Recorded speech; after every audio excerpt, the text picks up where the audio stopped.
Welcome to the series in which we try to make sense of the life, mission, and the tragic death of Sri K.P. ᴩᴜᴜ. This is the second in the series of videos that I propose to do. In this unit, I would like to limit our focus on a very, very important question. A question that's not really addressed, though a lot is said which has a bearing on this question. And I hope through this reflection we would be able to attain some clarity on the underlying issues. Now, what is the central issue here? The central issue is this. The K.P. ᴩᴜᴜ, who came back to India after his life-changing stint in the United States, which included also marrying an overseas lady, Gisela, whom I had the privilege to meet and talk with on a couple of occasions. And I was, I have to say, profoundly touched by her simplicity, her piety, her godliness, her sincerity of heart. And I believe she was a great blessing in the life of Sri K.P. ᴩᴜᴜ. So there is this reality of a very, very substantial, shall I say, dramatic and profound change. Now, many people find it difficult both to accept it and to make sense of it.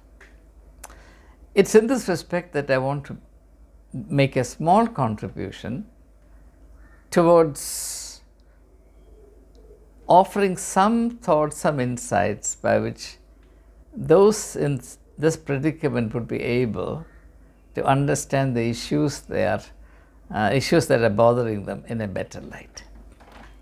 I'm not holding a brief for Sri K.P. ᴩᴜᴜ. I have no need to. I am not involved with his ministry or his church in any way. I've not had anything to do with him for the last 8 years.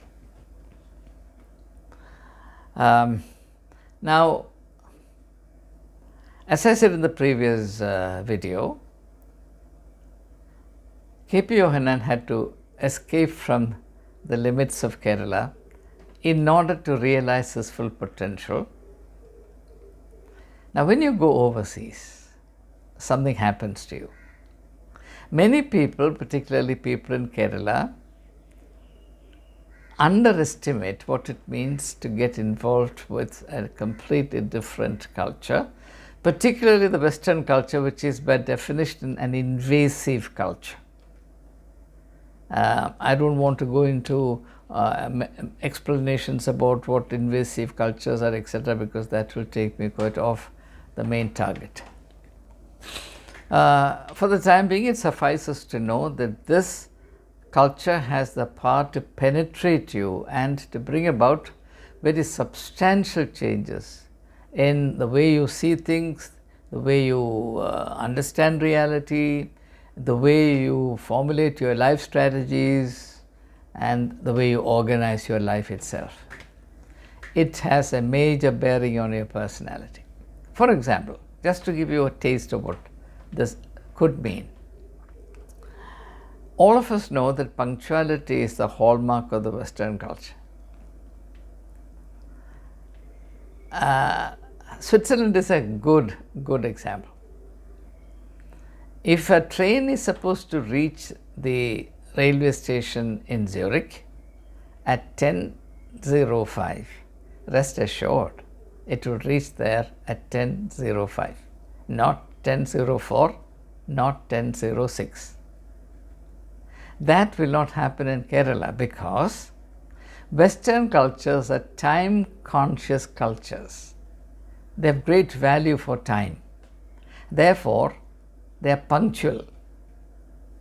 Eastern cultures are not time-conscious cultures, they are space-oriented cultures.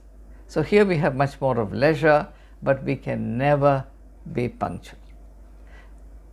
It's not infrequently that a political leader proves his importance to the people who are waiting to listen to him by coming deliberately late, if possible, by a few hours. Because the more you keep people waiting for you, the more important you are. There are a host of other things, but again, that's not my main subject, therefore let me set it aside for the time being. Now, it is my argument that K.P. Yohanan's tryst with the West, particularly the United States of America, had a very, very profound impact on him. In two ways, at least in two ways. One is, it made him extremely quality conscious. One of the major cultural differences between the East and the West, when I talk about the East, I don't include Japan in the bracket of the East. Now I don't include also China and South Korea for reasons that I may mention if time permits. Now, Eastern cultures have subsisted for millennia on the principle of mere survival. Western cultures have been more oriented towards excellence. That's the reason why they have progressed.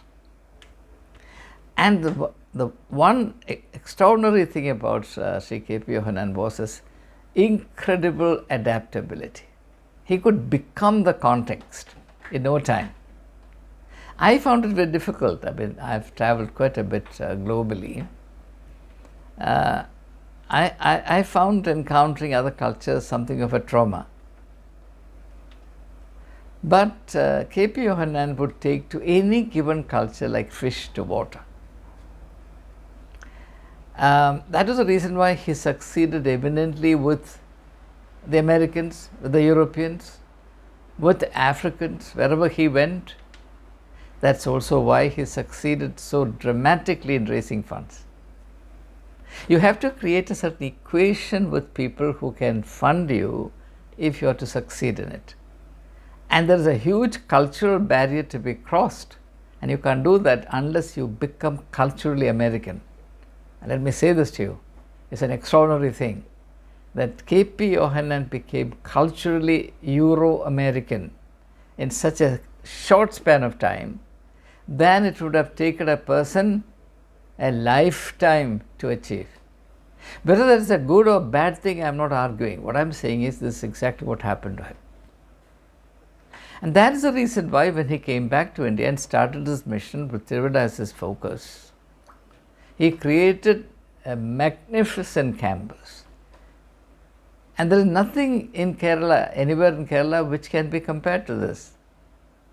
You walk into the campus in Tiruvalla, the Believers Church of Gospel for Asia campus in Tiruvalla, and you would definitely get the feeling that you are entering an institution in Germany. Nothing less. How did that happen? See, it's not that Sri K.P. Yohanan raised a lot of funds. Believe you me, he knew how to spend it. And he spent it in the best manner possible. You think of the massive incomes of churches, other churches in Kerala. What are they doing with all their money? Why can't, for God's sake, why can't they create something of beauty? What's wrong about it? Why can't they pursue excellence? Why can't they benchmark quality? It's not a small achievement. I have great respect for this.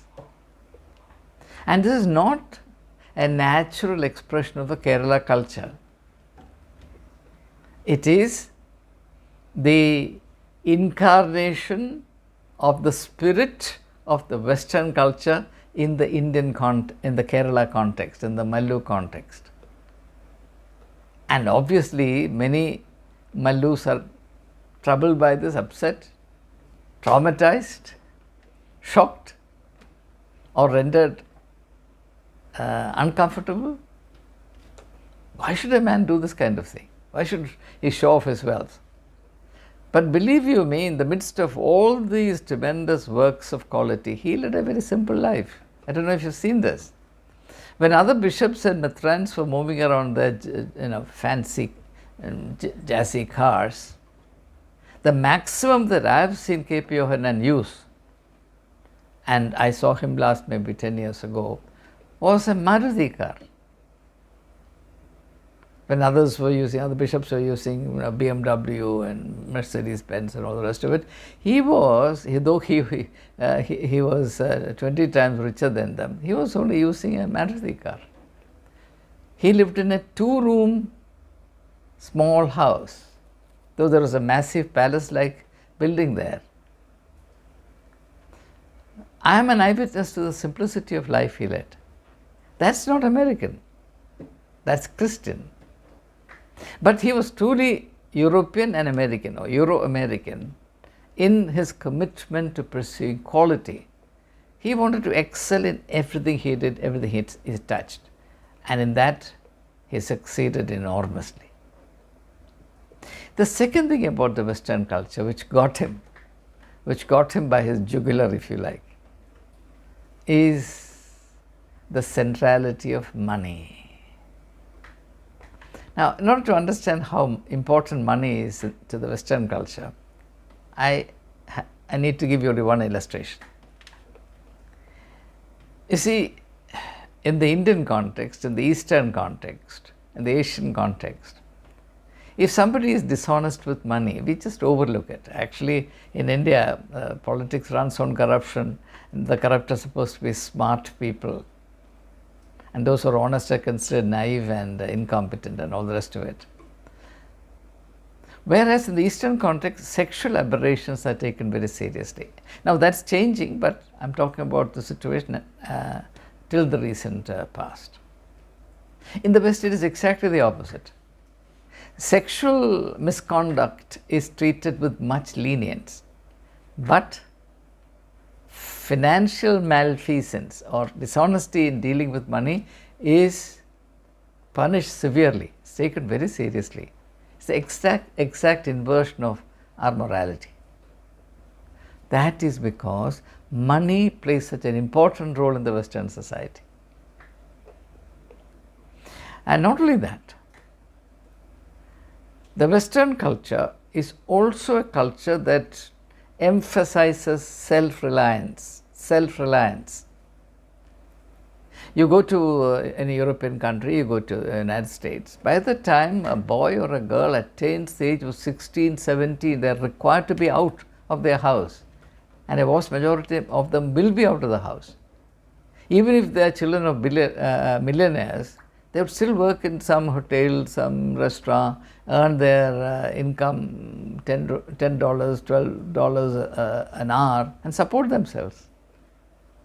They take pride in being self-reliant. That's a cultural value. It's a cultural ideal. And this mattered a great deal to Yohannan because he became so accultured or incultured in the Western culture. And my humble submission to all of you is that K.P. Yohannan made massive investments with the money he raised from the West. And certainly money was raised from the West on the pretext of doing mission work and outreach work or supporting the poor, etc. There you can say that he was dishonest in diverting those funds to make these investments, but this redeeming feature, this is something we have to understand if we want to be fair in our judgment, is that he did not splash that money on his personal life in leading a luxurious life or in fattening his children or would-be grandchildren or his kith and kin. He made investments in order to make his church, which he loved, self-reliant. Let me ask you, is that such a bad thing? In order to understand, in order to tell you why I appreciate this, I have to give you a little background to this. Take a church like the Church of South India. The Church of South India has landed property which can be estimated on a modest scale at 3 lakh crores of rupees. 3 lakh crores of rupees. The Syro-Malabar Church in Kerala is even richer than that in terms of landed property. Why are they still raising funds? Why are they squeezing the believers? Every Sunday, it's money, money, money, donation, donation, donation, subscription, subscription, please give, please donate, please give, begging. If the church had known how to manage its assets properly, it could have generated thousands of crores. Not a single rupee would have to be collected from a believer. But in spite of all those humongous assets, the church is a pauper. The people responsible must be taken to the streets and flogged for it. In comparison, K.P. Yohannan did a marvelously better thing. He made wise investments so that these investments would bring financial support to run his church when overseas donations would dry up. Is that a wicked thing to do, or is that a responsible thing to do? Is it more virtuous, more spiritual, more Christian to waste one's resources, or to allow the resources to go to seed, or to make wise investments so that in course of time, whatever would be needed for the upkeep of the various thousands of churches he started would be ensured? Now here let me use a particular simile, or a parable that Jesus taught, the parable of the talents. So if our attitude, or the attitude of the majority of people who frown upon Dr. K.P. Yohannan is right, the servant who went and hid his talent in the ground and did nothing with it should be considered good and faithful servant, whereas the two servants who went and applied and multiplied their talents, 5 being turned into 10, 2 being turned into 4, they should be damned as wicked. No, I'm sorry, I can't agree with this. You will understand why K.P. Yohannan managed or did what he did if you understand the Western culture. Whether you like it or not, K.P. Yohannan became more culturally West than East. Though he lived like a Keralite, dressed himself like a Keralite, his soul became Western. Therefore, there is poetic justice in his dying in the United States of America. Culturally, in terms of the values, the goals, the norms that he pursued, the way he looked at resources, and his insistence on attaining self-sufficiency, he was far more American than Mallu, no doubt about it. In my mind, there's no doubt about it. You can argue whether or not this is a right thing or a wrong thing, that's up to you, but I'm telling you that I find far greater dignity in making wise investments on which, from which returns may be expected, so that one does not have to go on begging from country to country in the days ahead, when after all his days were numbered, and he knew that a time would come when he would no longer be able to do this kind of fundraising. He was very clear about it. And in comparison to this, the so-called holy people of Kerala, the church leaders of Kerala, sitting over thousands and thousands of crores of assets, producing not 1 rupee out of that, 1 rupee, at least not on record. If they are fattening themselves, I don't know. I consider that to be perverse and wicked. That's where I stand. I say this to you again. If the churches in Kerala had bothered to manage their assets properly, no church in Kerala would have had to raise a single rupee from any of the believers, because that much assets we have. But these assets are not being invested or managed or looked after, and it's a terrible dereliction of duty. It's It's a disservice to the community as a whole. That's where I stand. So, do I condemn Sri K.P. Yohannan for diverting the funds into economic or fundraising investments? Yes and no. More no than yes.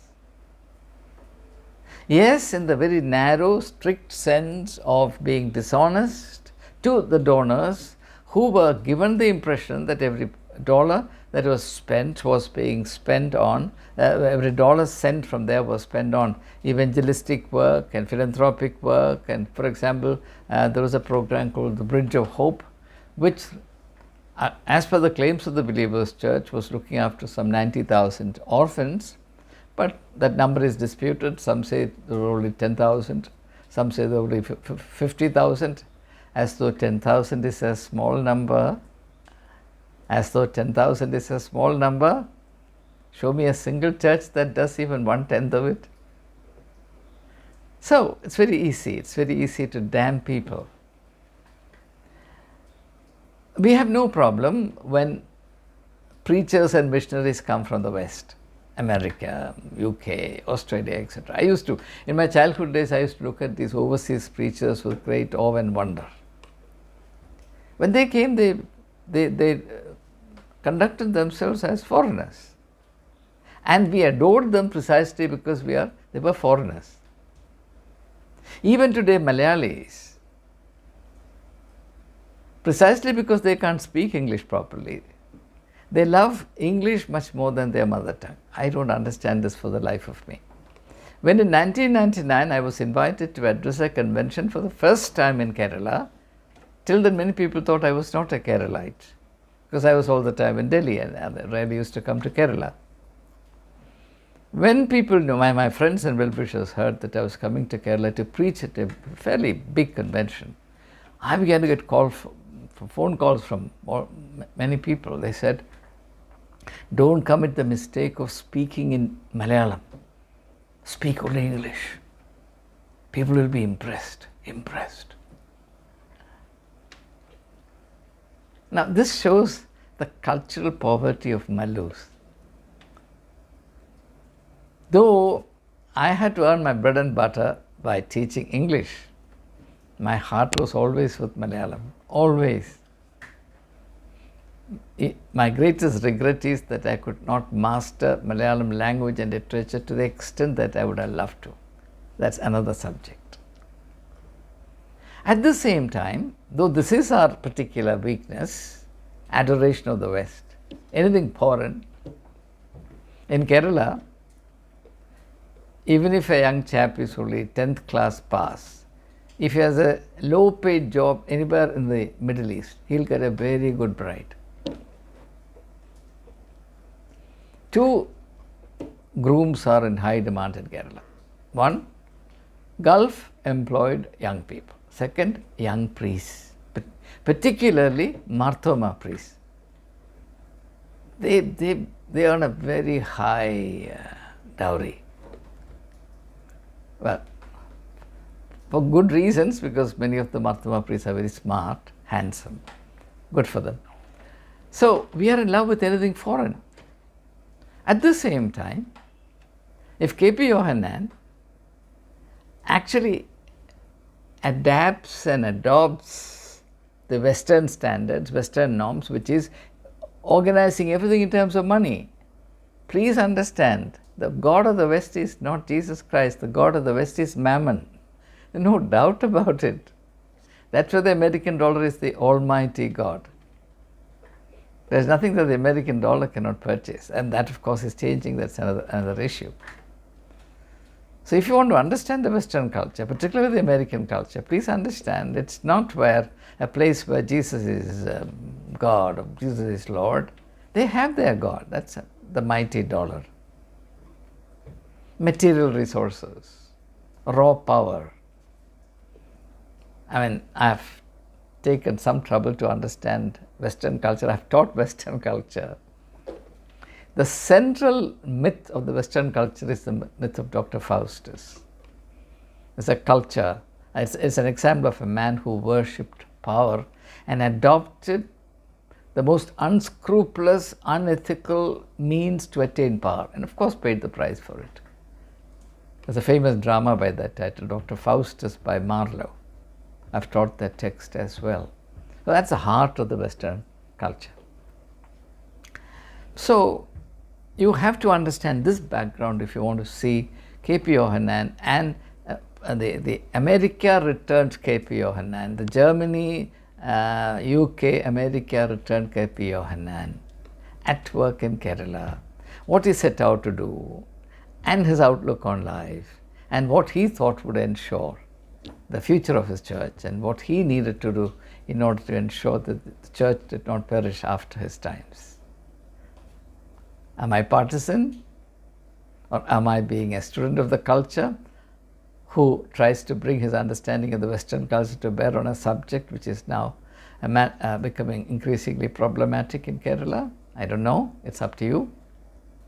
I submit myself to your judgment, but this is what I sincerely feel. In order to do justice to a man, we must see him in his context. There is a great deal more that needs to be said on this issue. It's a very, very subtle issue. It's a complicated issue. It's an issue that can be easily misunderstood. No matter which perspective I adopt, either way there will be people who would be upset with what I'm saying. I'm very conscious about that possibility, but still I thought I would invite you to think about it. I'm not giving you my absolute convictions. My intention is not to inflict my convictions on you. My intention is to bring into the zone of your consideration certain aspects, certain realities, certain nuances that may not have really played a role in your formulating your response. Maybe, I don't know, but just in case it is real, here is my little contribution. Thank you, and see you soon.